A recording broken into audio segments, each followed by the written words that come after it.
The ASX 200 has now closed lower for 4 consecutive sessions, and the one sector keeping the index from a full collapse is the same one tied to the war that caused the selling.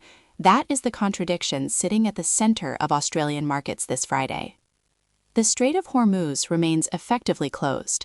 That waterway carries roughly 20% of the world's oil and gas exports, and with U.S. naval forces blockading Iranian ports and order to intercept vessels laying mines, there is no clear path to reopening.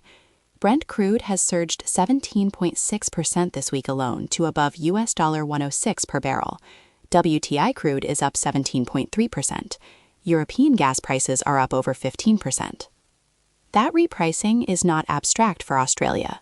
The energy index is the only major ASX sector in positive territory today, up 1.9%.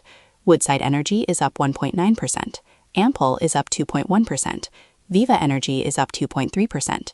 These gains are real, but they come at a cost that is spreading through the rest of the economy. Barrenjoey analysts are now forecasting home-build inflation of 6%, driven by concrete suppliers absorbing escalating fuel costs, alongside timber, steel, and plastic pipes. The same oil shock lifting energy stocks is quietly repricing the cost of building a house. The second round of U.S.-Iran negotiations in Islamabad is expected within days, but markets have stopped pricing in a quick resolution.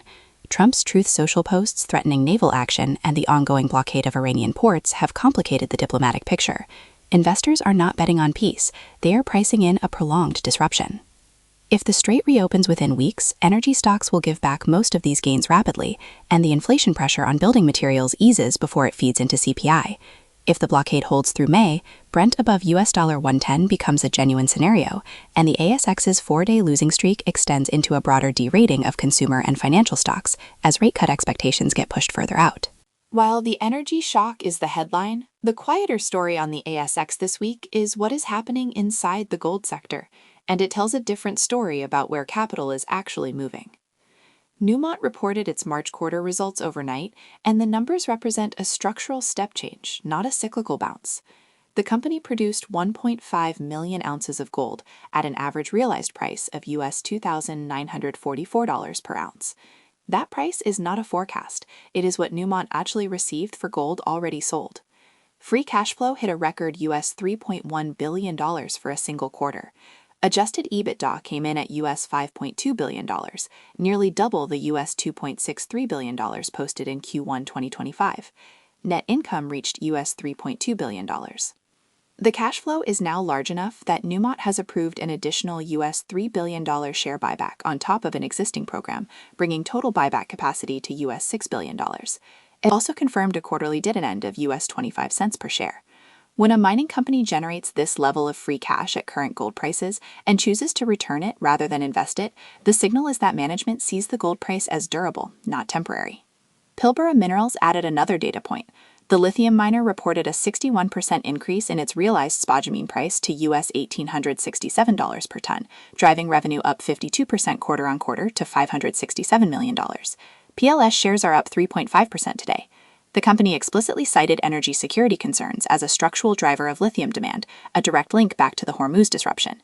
Critical minerals priced in energy terms are being re-rated alongside oil.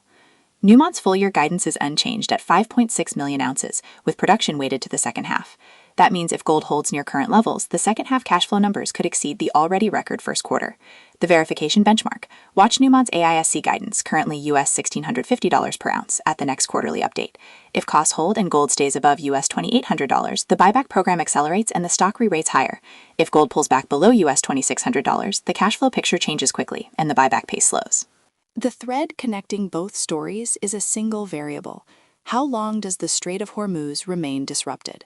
Oil above US 100 keeps energy stocks elevated, feeds into building cost inflation, delays RBA rate cut timing, and simultaneously validates gold as a store of value in an inflationary shock. Every one of those consequences flows from the same source. The tech sector is also flashing a warning that sits alongside the energy story.